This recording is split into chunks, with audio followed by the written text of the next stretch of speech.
Hey, everybody, welcome back to the Highlight Podcast. The goal here is to have casual conversations around cannabis culture, the cannabis industry, and the community. Cannabis. The goal here is to have casual conversations around cannabis culture, the cannabis industry, and the cannabis community that allows the plant to be highlighted positively. I truly believe that this plant brings people together, so I'm bringing you some of the amazing people that cannabis has brought into my life. It's just a time to vibe, so please join the conversation by leaving a comment below. And if you're enjoying these episodes, smash that like button, hit the subscribe button, and or share this podcast with one friend that you think would enjoy it. Before we get into today's episode, I want to highlight our sponsors, Greener Green Solutions. Greener Green Solutions is my fractional CFO firm, and our goal is to make accounting approachable by collaborating with cannabis entrepreneurs to empower them to understand their business finances and the systems that influence them. And now let's introduce our next guest on the Highlight Podcast. I know you guys have heard about the largest cannabis and hemp convention series in the world. They go by the name of NECANN. NECANN started in Boston in 2014 when even the medical market wasn't fully stood up in Massachusetts. Now, Massachusetts has a thriving medical and recreational program, and NECANN has expanded its footprint throughout the Northeast region of the country and starting to spread into the Midwest. While the events cater to the cannabis industry, the vibe is still embedded into cannabis culture and focused on doing the right thing for the cannabis community. Today, we have the man who is behind the scenes orchestrating the whole ordeal, the founder and president of NECANN, Marc Shepard. Marc, welcome, welcome, welcome. Thank you so much for being here. Thank you so much for having me, Kenya. Like I was saying before, it's a terrific distraction from the foot or so of snow coming down right now in New England. So very excited to be getting away from that. I am so grateful that our paths crossed, and that I've gotten to learn more about NECANN. I've been hearing about NECANN for years. Like, I haven't been to an event yet, but everyone who talks about this event talks about how positively it impacted their lives and their business. So I'm so curious, like, w how did you start this? How did you get into this? It's a kind of a funny story, really, because I come from traditional media. I worked for alt weekly newspapers for almost 20 years, the Boston Phoenix, Dig Boston, and so a very long history of sort of very liberal, progressive advocacy journalism. But as you know, with most media, really struggling to make any money and stay Mhm. alive. So events have always been part of that model. You can advertise your events in your own product, so you can drive revenue. So yada yada yada. We've always doing the beer fest or other kind of music and whatnot. And by 2014, 15, we're doing a lot of editorial about the legalization of cannabis. And we said, can we do an event? And we planned it. We kept putting it off because although medical had passed, there wasn't any way to even buy cannabis in Massachusetts. We're like, if we did an event, like what could we do? There's no businesses open, and Mhm. sometimes desperation leads to where you go. We're like, hey, we got to do something. So, oops, sorry about that. So we did the event in February of 2015. Kind of a fingers crossed. We were able to sell 70 or 80 booths to mostly entrepreneurs or people that were hoping that things got going. And there was a massive snowstorm the weekend of the show. We had to delay it because of the Super Bowl, then snowstorm, and we opened the doors, and it was just amazing. Like there was just a flood of people. There was a line to get in. We were over capacity, and I went to the guy that owned the newspaper the on the Monday and said, I got good news, bad news. The good news is the event went great. The bad news is I quit. I'm going to do this now. And Right, yeah, like, it was great, so yeah, bye. it was terrific. See you later. So it was obvious right there that there was a need for this. That and going all the way back 2015, there was still so much education and normalization to be done just for people to understand that cannabis could be medicine. So it was a very very easy time to get into the educational event business. I think one of the things that stands out to me about NECANN is everyone's talking about it, right? Like, it's not just like industry people, it's the community that is really talking about these events and how to impact the cannabis community positively. How did you was it intentional behind, like, really integrating the culture into your event, or how did you get that? I mean, it was intentional and also, just observational. Like I don't come from the event business, and most of the people that are doing the major successful events, if you look at their resume, they come from the convention industry, and there's a Mhm, model in place, and sometimes it's advantageous to not know that model. And mhm, that sort of model is almost like a mall. You have to fill the four corner stores in a mall, then you fill the little ones, and the same idea. Get the big major players in to support your conference, and then everybody else comes. They pay the big sponsorship money, they pay all this stuff.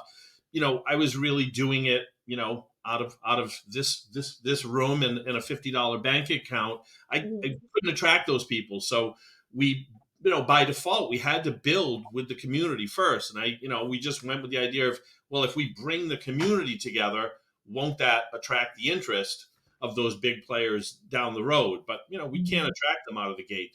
We don't have the resources. And then the other side of that, again, I think coming from that all weekly background and being exposed to that sort of advocacy journalism for so long, and just understanding the value of that, it's kind of ingrained um, in the value of what I want to bring out as a product. I don't want to be just another generic kind of traveling roadshow of here's the 10 biggest companies, come and kiss their asses mhm, and do whatever. And I was in New England, and I'm in Massachusetts. I've lived in Rhode Island. I lived in Maine, and I said, I know these communities. We know these people.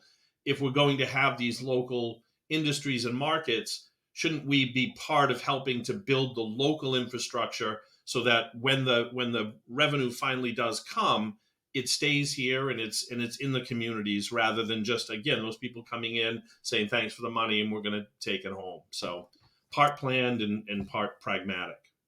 So, you don't know this because I didn't get a chance to talk to you about it at MJ BizCon, but people speak so highly of you, Mark. I was at the Free Her booth, and I think that they're from Boston. I think that that organization started in Boston area, if I'm not mistaken, and I was telling them about how you so generously gave me a ticket to even be at MJ BizCon, and they were like, "Mark, he just came up to us and was like, "Do you guys want a booth at the NECANN event? Like, we need you there. We want you to be there." And that speaks volumes about who you are and how much you really, without even trying, are inviting a space where people can come and feel represented and feel comfortable. What is your story? Like, who are you? I am, I ended up, it's a funny thing because when I say the journalism part, like, to be clear, I'm not a writer. I got into journalism sort of backwards. I was kind of let's say, as a bit of a screw up as a youngster. I got in a lot of trouble as a kid, and I was a college dropout, so I ended up in sales because I didn't have a way in. But I was attracted to where I got to because I just felt that sort of advocacy journalism is, kind of true to my heart. I've always been a very left leaning liberal person. And being in New England for my whole life, that it really kind of, it illustrates to you, like, I mean, is it the whitest place in the world? Yeah, maybe. I lived Yes. in Maine for a while. It's pretty close, and it's hard not to be aware of it, and not to go too deep into it. But it was very easy for me when I started looking at cannabis, growing up in, again, in a completely unbelievably all white community. You just sort of took for granted that, well, yeah, cannabis is against the law, and but yeah, if the cops catch me, they're gonna say, "Mark, what are you doing?" They're gonna take it Mhm, from, like, you don't really get in trouble. mhm, And and then to get into my professional career and get into my 20s and even into my 30s and start understanding that's not the reality for people everywhere else, people who Mhm. don't look like me. Mhm. And that, sounds funny to be like, oh, you didn't know that? I'm like, well, I didn't when I was young because I didn't know any people that didn't look like me. And that was one of the things that sort of hit me when I got into this industry. I looked around and all the event organizers looked like me. Mhm. And, it's very easy to just go about and just say, look, I can just do this business and do whatever and I'll be fine. But, I've surrounded by people again who are from my background. I had some really good people. A woman, I don't know if you know her, but Beth Waterfall, who runs our programming. I brought her on very early, and she was one of the people that said, it's not enough to just say, hey, say the speaker spots, hey, they're open to everyone. Well, Mhm. that's great, Mark, but your network is 90% white men. So is it Mhm. open to everyone? Sure, it is. But as I looked around and saw all the other shows, I was like, wow, they're not stopping people from applying. But I think whether it's women or people of color, they're looking at and saying, that show's not for me.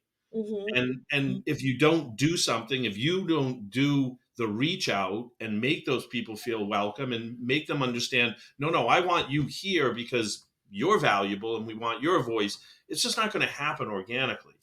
And I watched that the first couple of years as I was doing the show. We put out a speaker call, and I'm like, yeah, I know every single one of these people, and Mhm. they all look like me.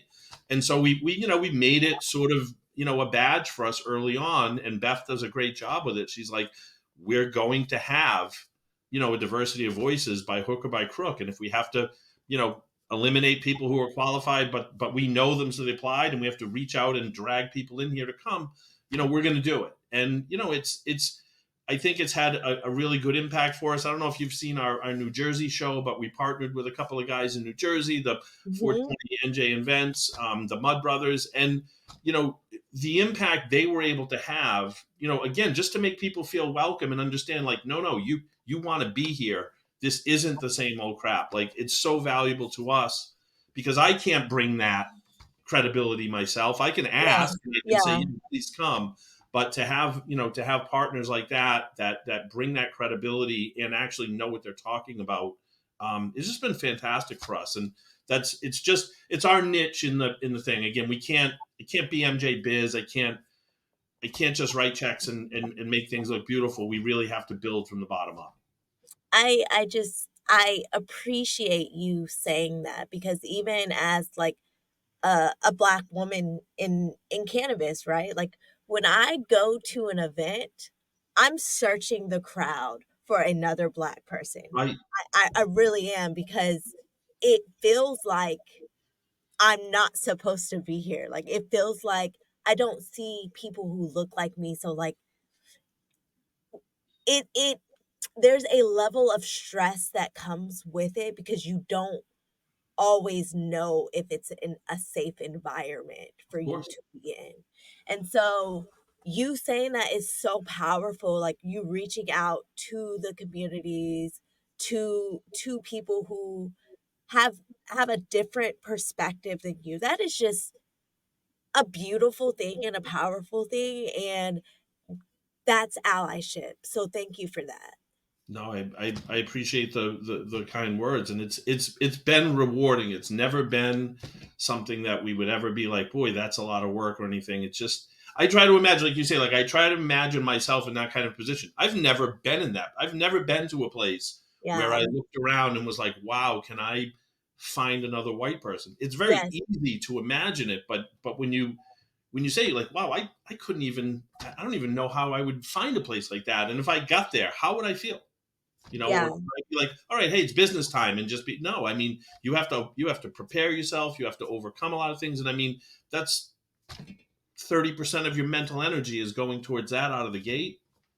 Yeah, that's a I just crazy. have never, and this is crazy to me how you can put yourself in someone's shoes like that because that is I was talking to someone about the necessity for black people. You have to know how to navigate white spaces. It's just a rule of thumb in order to just survive even Right.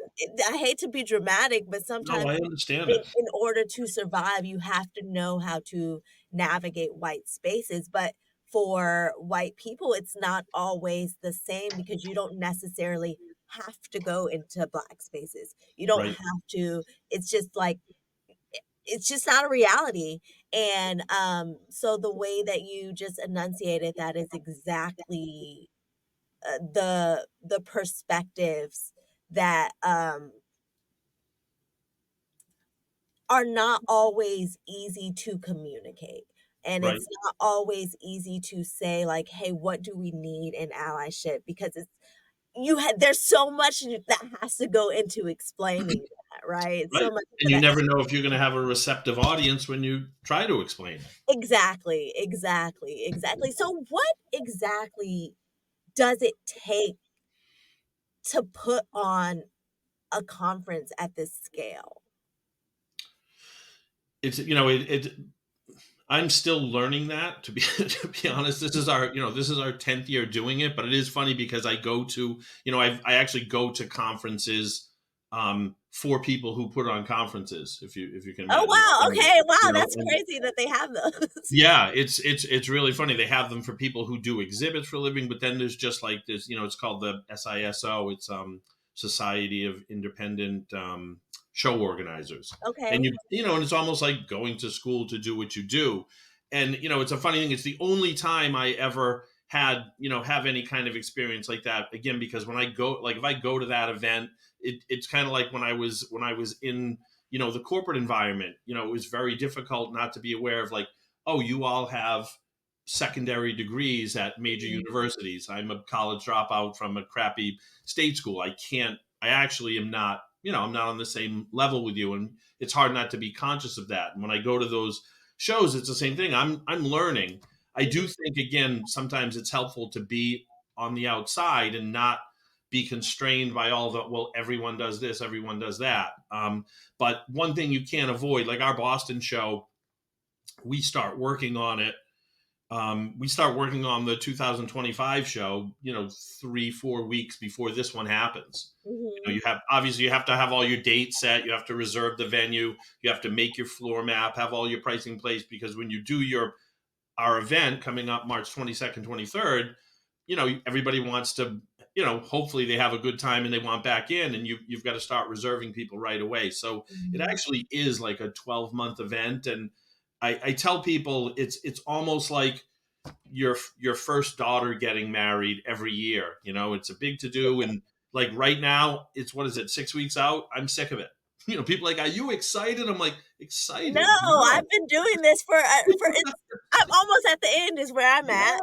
And you really have to, like, you really have to, like, take a deep breath and re-energize when you get there and be like, look, it now you have to actually enjoy this. But yeah, it's, for me, I'm not a incredibly organized person. It's not my strength. And again, I don't come from this. So for me, it's 11 months of remaking lists, rereading lists, and saying, oh my God, what have I forgotten?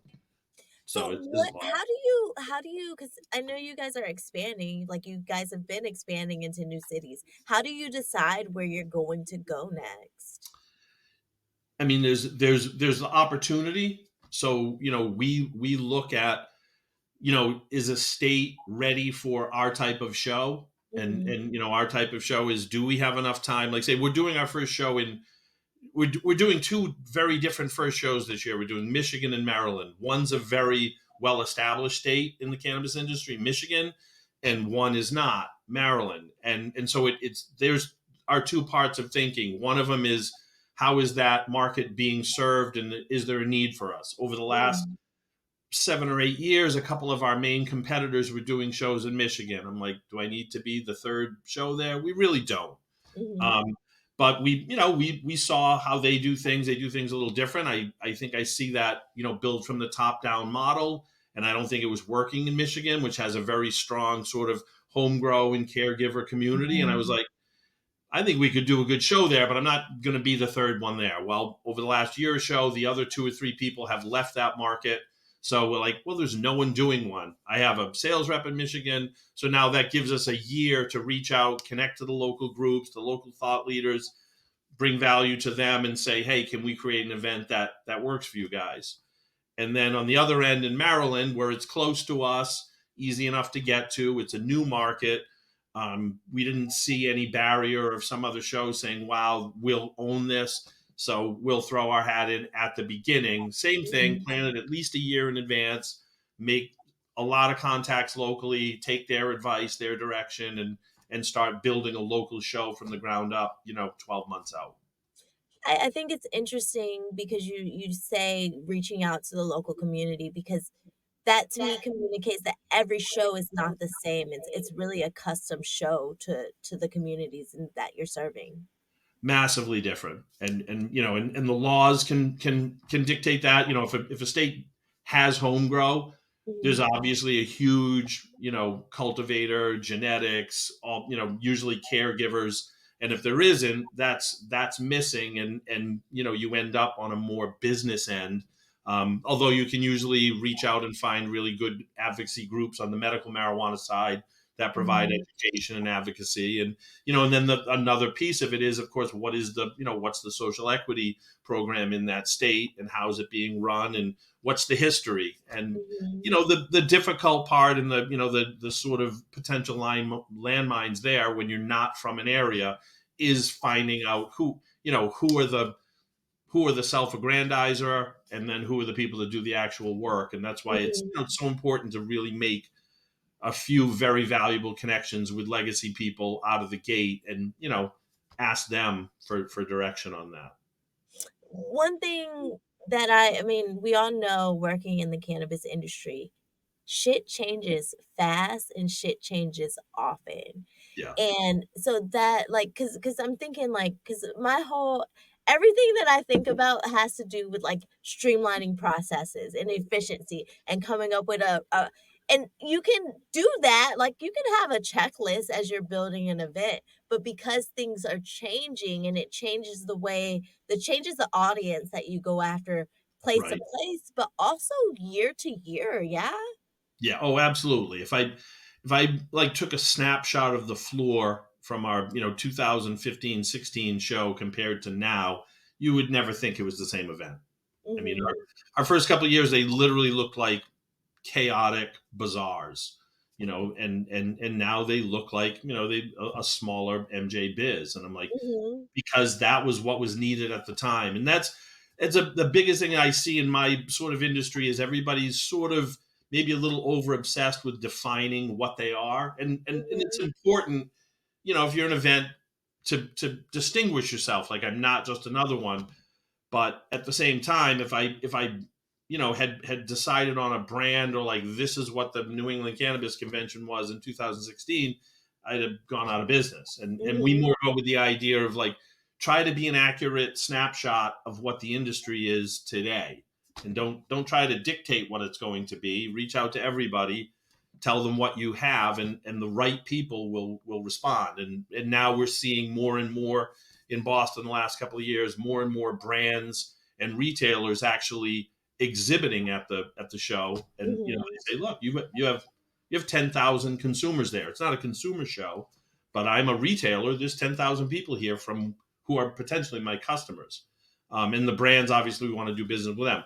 3-4 years ago, we didn't have a single retailer or a brand there, and the kind of sort of conventional wisdom in the show is you don't want them to exhibit, because then it looks like a consumer show, not a B2B show. Mhm. I was like, if this is what the market wants, we're going to have them.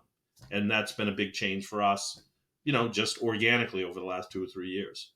I think it's powerful in being able to reach the consumer, right? Because I actually have I've been struggling with that issue as I'm kind of expanding my podcast is like who is my target audience? Like I want to reach the cannabis industry, but like honestly to reach the cannabis industry, you also need to figure out a way to reach the cannabis community, right? Right. And so it's just that constant crossover of how to deliver content that caters to everyone because I've gone to shows where there are just a bunch of ancillary businesses and so at some point I'm going to stop coming to the show because my target client is not here, right? My target client is the retailers, is the cultivators, is the plant touching businesses.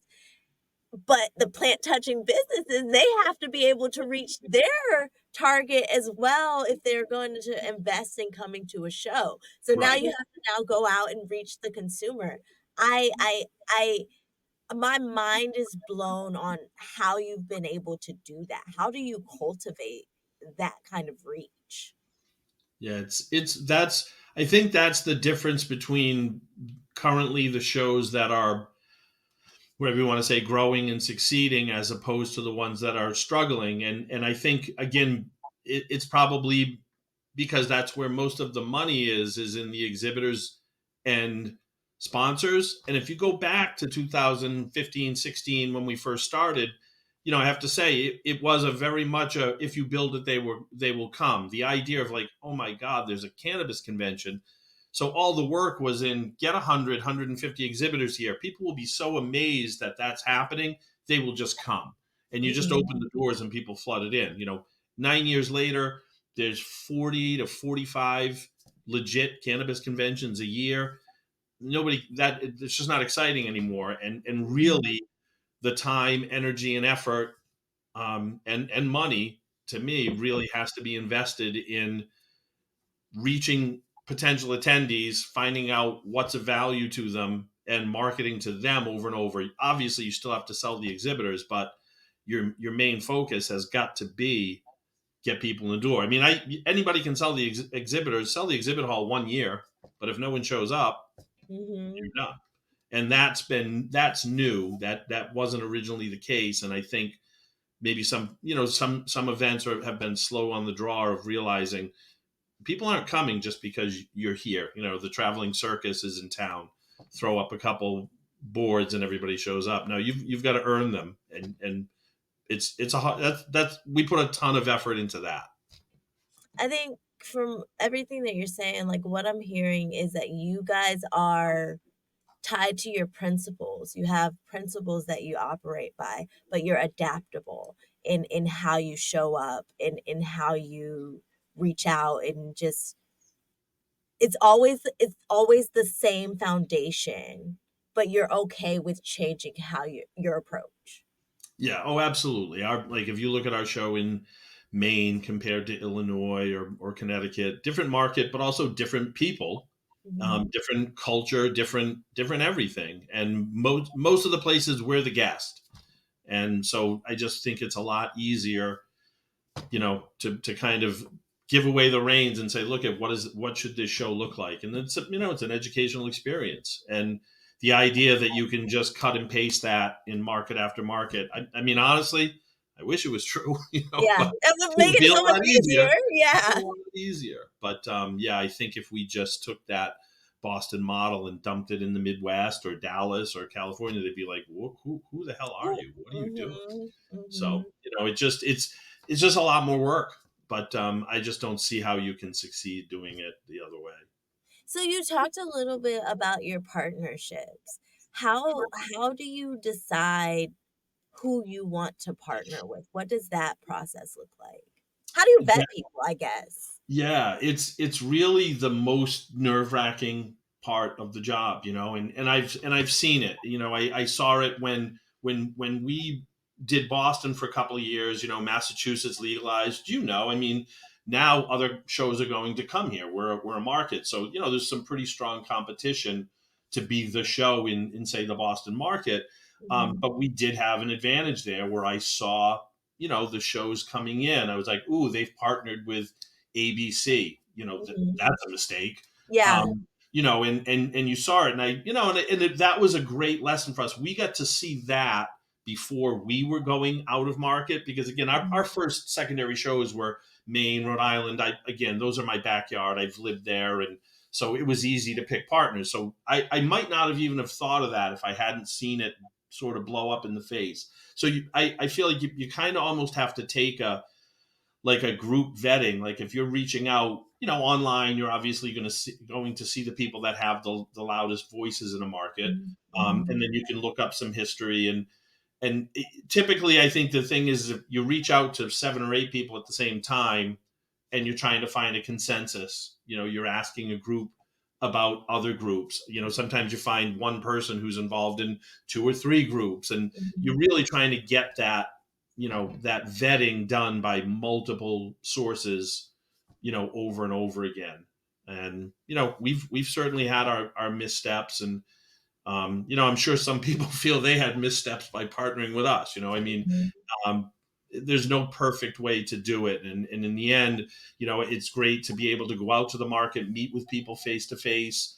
But I usually find that if people are patient with me, they end up more often than not being the credible partner. Like I worked with Stanley and Brendan in New Jersey. We probably had 20 Zoom meetings before Mhm. we ever really started talking about a contract partnership. We Mhm. really wanted to know each other, and I knew they were vetting me just as strongly as I was vetting them. If someone's trying to say, let's get this done, let's get this done, let's get this done, it's kind of a red flag. I'm like, you don't even know who I am, Yeah, but I you think want to partner with me.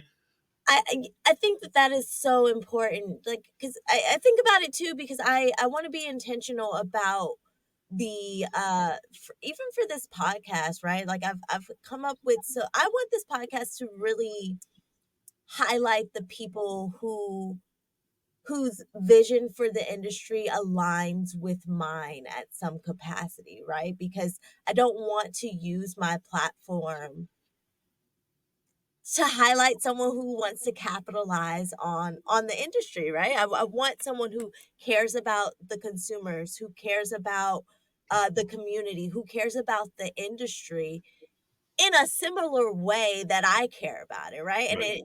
it's important to me that we don't have to agree on everything, but that we can find somewhere where our foundation is similar, right? Our foundation is similar. And I think it's even bigger as you think about once you have established your brand, it's even more important to kind of protect that. And it does take that vetting and getting to know the people that you are going to do work with. I totally agree. I think it's very important, and you've been very very kind in your words to me, and I'd have to reciprocate that when I see people like you just putting the energy in that you do, with all these extra things, doing the podcast, doing the networking, and connecting people. It's really what the industry needs, and it's just really really heartening to see that those people are here, that you're here, that you're willing to put that time and energy and effort into finding those sincere connections, like you say, rather than just signing papers. Because in the end, it's just such a higher percentage of success when you do Mhm. things that way, rather than just that shotgun of like, say yes to everything and yeah, let's get going. So good for you to be able to do this stuff, which is doing the whole podcast thing. We've thought about it and everything. It's a lot of work, Oh as my you God. know. No one told me it was gonna be like this. I'm like, "What did I get into?" Right, I don't know what I'm doing, right? Like, I'm doing it and I'll figure it out, like, right. I eventually will figure it out, but, like, I didn't expect it to be this much work.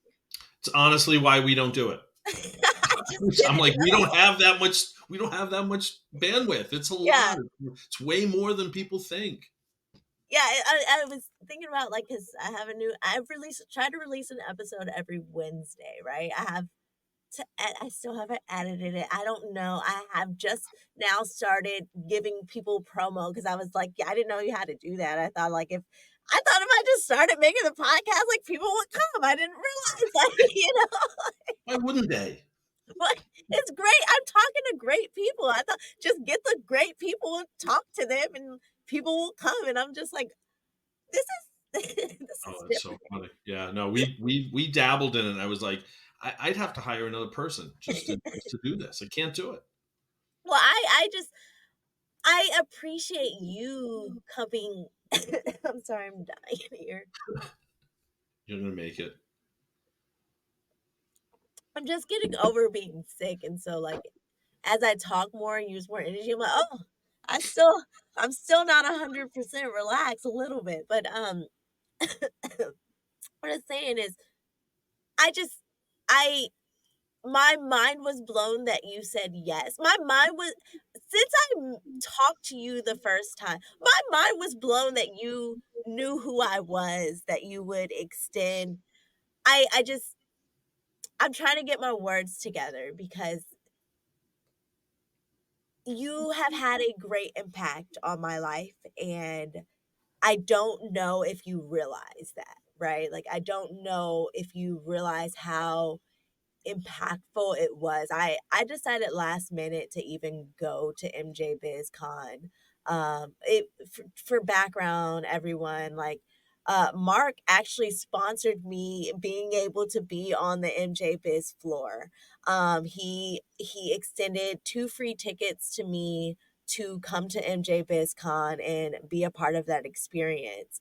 I never spoke to him before. I had no idea that he knew who I was. I just I we had never had a conversation. And he reached out to me. I posted on LinkedIn I wanted to go to MJ Biz or I was going to MJ BizCon. I had not gotten a ticket yet. I didn't know really like how I was going to do it because the tickets are pretty expensive and it was just like I was thinking like maybe I won't go to the floor. Maybe I'll just go and see where people are because I was only going for a day and it $400 for a day, like, it seems like a little ridiculous for me in that instance, and so I just didn't even think I would have that opportunity, and I got to meet so many people, including you and your team. I got to just have an experience that I didn't think that I was going to be able to have. And in addition, I was able to bring one of my clients who is a Black-owned dispensary in New Mexico, a family-owned dispensary who also didn't necessarily have access to that MJ BizCon because funds are tight and like we are like trying to make it at this Right. point. And so that honestly changed my life, like, honestly, and I hate and it's a little dramatic, but it did, it really did because I first off didn't have the confidence to go to MJ BizCon. I was scared to go to MJ BizCon, because I just never have been in that big cannabis environment before. It's my first MJ BizCon, and I felt like an imposter, and so you reaching out to empower me, it really, really, really meant a lot to me, so thank you for that. Oh, you're so welcome, and I'm so glad to hear that because it really has been one of those things where going all the way back, my first MJ BizCon, we did, I did that event I told you back in 2015. It kind of was like an overglorified flea market. It had some great things, but I was like, yeah, that's what that is. And then I was like, if I'm going to do this, I should learn what I'm doing. And I researched. I saw MJ Biz, and it was much smaller then, but it was still huge. It was 2015, and I went. I had that same feeling. I was like, I'm an imposter. Like I'm like literally sitting here going, oh, this is how you build a booth like this. Like it was very humbling to be at, and it was the same thing. The whole thing. I was like, I gotta buy a ticket to get in there, and I mean, back then they gave you meals, everything. I think it was like $700 just to walk the floor, and it was. I was like, this is a serious investment. Do I do this? And so to be able to to have some success in the industry, and then you know immediately we started doing things like that for people locally. We would meet people at our show and they're saying, I'm trying to get this and that. And you would just listen and you would hear, genuine stories of people. And we're in a position now where we have a booth. And that's what, I told you, like they give you more tickets than we need. And I just said, well, we're never going to just scrap those. Let's just be on the lookout for people that are trying to get in, and we can create some access for people. So every year somebody from our company knows somebody or runs across someone, and we've never not given them away. You always find people, and I'm really, really glad that this year, that we found you. It's Uh, fantastic. just, amazing. So, okay, so I just had a question, and I just forgot what it was. Hold on. Oh, yeah, I was gonna ask, do you consume? Are you a consumer? Oh, for 40 years. Yeah. What is your relationship like with cannabis? Like, how did you get into it? It's a funny thing because I think people who are younger sometimes don't really realize, obviously what it was like. I mean, I told you what I was like when I was younger. I mean, I went to high school in the early '80s, and I was, and I was more on the, on the athletic side. I played a lot of sports, but still, the average person, if you hit them and said, "Hey, do you have stuff?" People just had joints on them. Yeah. You had them. You were either buying them, selling them, or both, and it was no harder to get than a cigarette. Mhm. And again, I say that, in the 1980s, we had a smoking area at the high school, and you could get a note from your teacher and smoke cigarettes, during study. And, most of the people out there were just selling joints, and everything. So I grew up with it.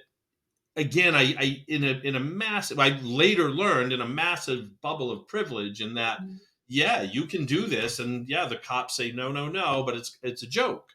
And I was actually arrested twice, and didn't really give it much thought. I was like, yeah, you put on a suit, you go to court, you're contrite, and they say, you dummy, we're gonna have to drop this charge so it doesn't ruin your life. Mhm. Plead it guilty to this and let you go. And you're like, that's just how it works. Mhm. And so, to me, I was just always a recreational consumer, and I really didn't think it was that complicated. And it wasn't until I got older that I realized, like, and now I, literally meet people that had the same experience as a user as me and went to prison for 5 years. Mhm. And I just, so that's just such a incredible, awakening of like, oh, are you serious? For Um, this? Like, that's ridiculous. That doesn't make like I sense. literally, I had the same experience of you. I Yeah. got pulled over in a car. I got dragged out of the car. The state trooper said, "Oh my God, that's weed." And I'm like, "Oh shit, I got to go to court Monday. This sucks." Yeah. And I'm like, "Isn't that how it is?" So but I've always been a consumer, and sort of. I preferred it to alcohol, but you just kind of dealt with the fact that people, that's drugs, and you're like, yeah, I know, yeah, it's so much, You're right. it's horrible. So it's been great that I lived long enough to actually, see the normalization. I never really thought I would see it. So just a lifelong, recreational consumer. So, what do you feel like it will take to kind of, like, destigmatize cannabis on a larger level, right? Because it's like you and me, we're like, it's not a big deal, but like I also am scared. Like I don't I've just now started telling people in public facing that I smoke weed, right? Like telling Right. strangers that, right? Yeah. And like sharing that. So because I want to show a little bit more that like people can like be and I hate I'm not normal. I won't say normal, but I'm far from normal, but, like, I'm a Sure. functioning grown up. I run a business, I'm a mother, I'm a wife, like, I go to the gym, like, I do all of these things, and I also smoke weed, and it's not that big of a deal, and it doesn't it has a much more positive effect on my life than negative effect on my life. Right. So, how do you think we go about kinda trying to destigmatize cannabis? I mean, I think education and not being afraid to talk about it publicly moves the needle. But honestly, if I'm really being pragmatic, it's time. Mhm. My children, by the time they were 7 or 8, cannabis was legal. Kids 5 or 6 years younger than them will never know a time when cannabis wasn't legal. Yeah.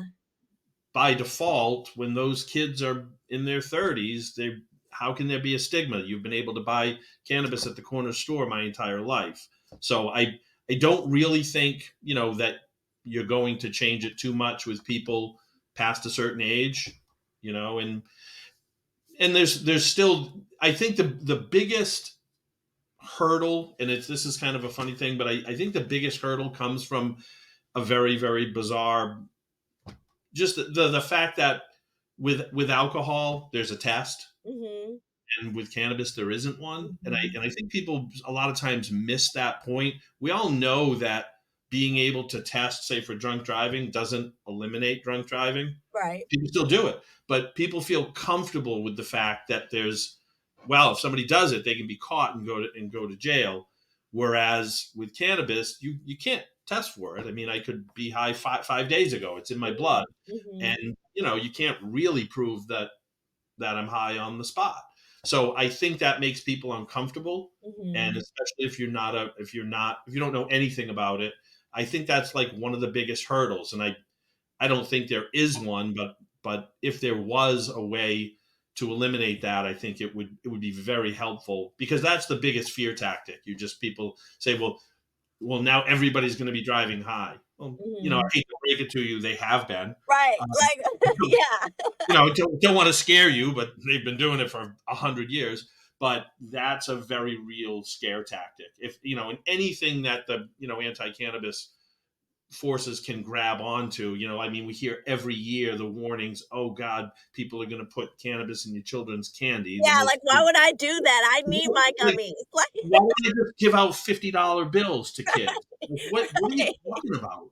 But do you see how that never dies? Like Yeah. it just so there's just those little things that people will grab onto.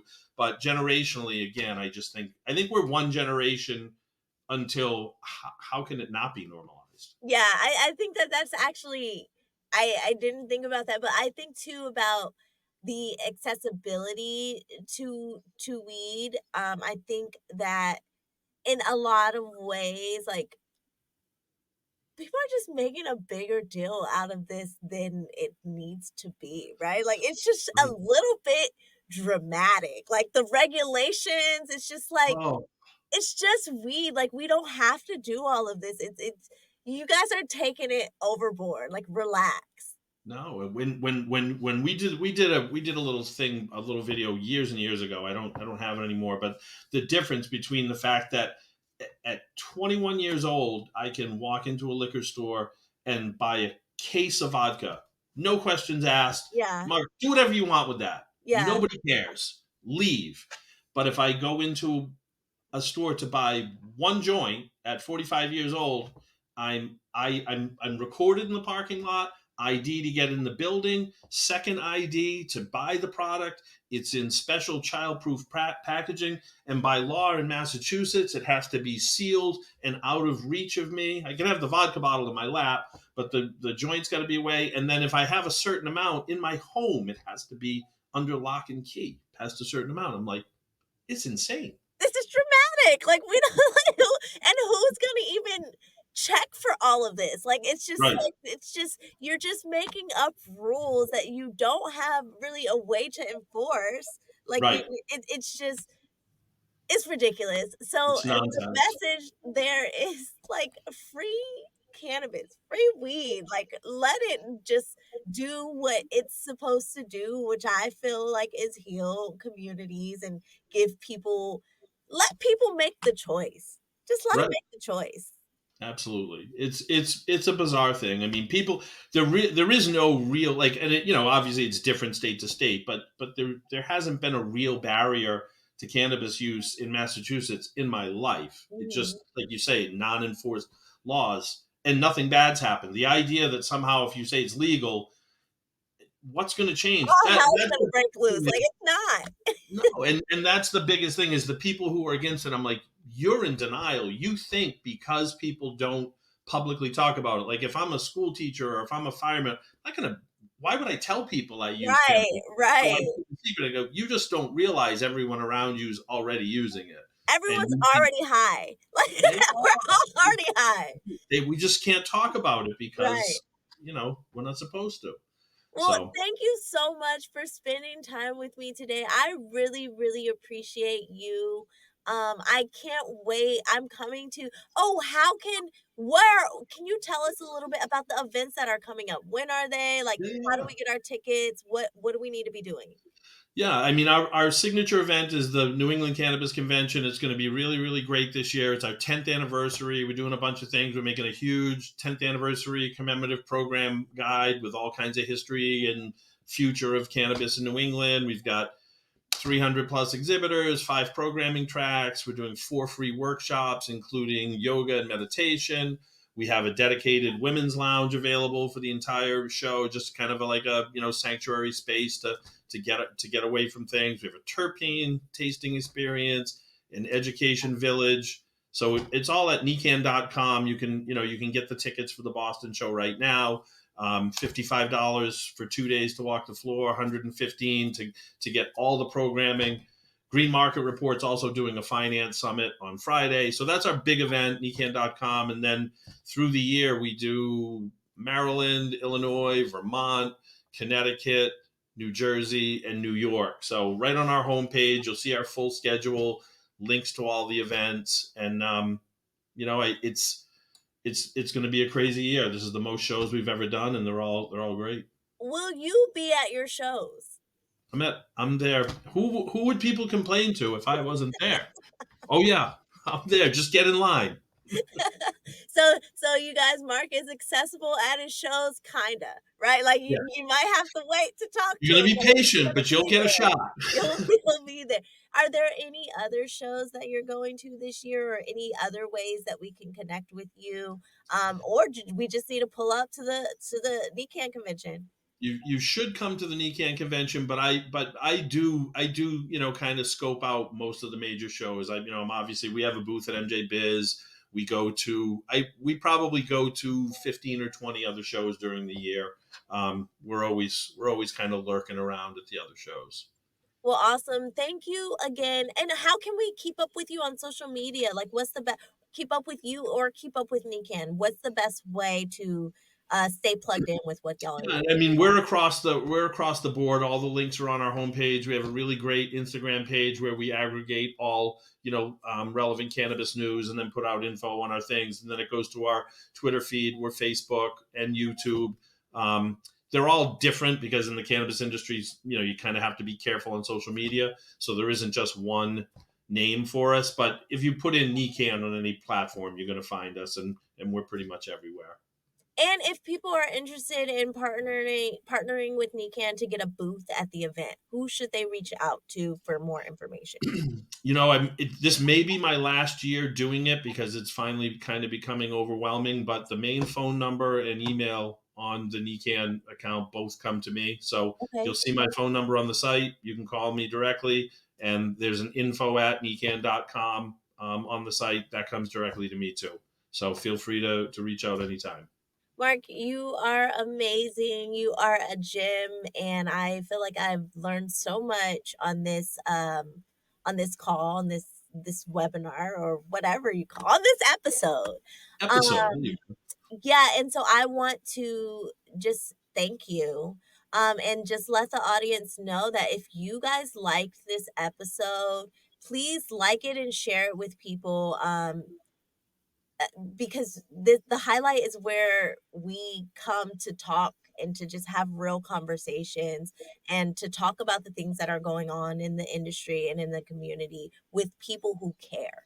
So share this, subscribe to the channel, and hit Mark up, hit me up, let us know how we can better support you, and who you want to hear from. Mark, do you have any people that you feel like we should be following along the journey, or people that we should be looking to come to the Highlight Podcast? You know what? I will make a short list and I'll send it to you. Um, Perfect. I'm just so